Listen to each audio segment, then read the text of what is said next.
If you ever need to capture a specific moment from a video, VLC Media Player makes it incredibly easy to take a screenshot in just a few clicks. In this video, I'm going to show you exactly how to take a screenshot with VLC Media Player. Plus, I'll show you the keyboard shortcut and how to find the folder where VL saves your images. If this tutorial helps you, please hit the like button and subscribe for more simple software guides. Let's get started. First, open VLC Media Player on your computer. Once VLC is open, load the video you want to capture. You can do this by opening a file from your computer or by playing a video that is already available in VLC. The important part is to get the video playing normally so you can pause it at the exact frame you want. Now, play the video and pause it on the frame you want to capture. This is the key step because the screenshot will be taken from whatever is showing on the screen at that exact moment. If you want the perfect shot, you can use the spacebar to pause and then use the arrow keys to move frame by frame until you land on the exact image you want. Once you have the right frame selected,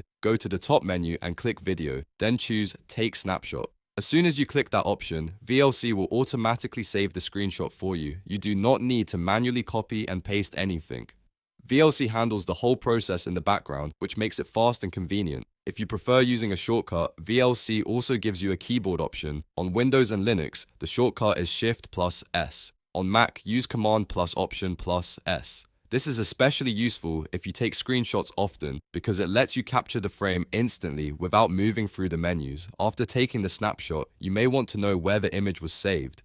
To find the screenshot location, click Tools, then Preferences. From there, select the Video tab. Look for the directory field under Video Snapshots. This will show you the folder path where VLC stores all your screenshots. If you want, you can even change this location so future screenshots are saved somewhere easier for you to find. This is a really useful feature if you need thumbnails, study notes, reference images, or just a quick still from a video. VLC is not only a media player, but also a handy tool for grabbing screenshots without needing extra software. So to recap, open VLC Media Player, pause on the frame you want, click Video and take Snapshot, or use the shortcut Shift plus S on Windows and Linux, or Command plus Option plus S on Mac. Then, if you need to find the saved image, check the Video Snapshots directory inside Preferences. If this video helped you, make sure to like this video and subscribe to the channel for more easy tutorials just like this. Thanks for watching, and I'll see you in the next one.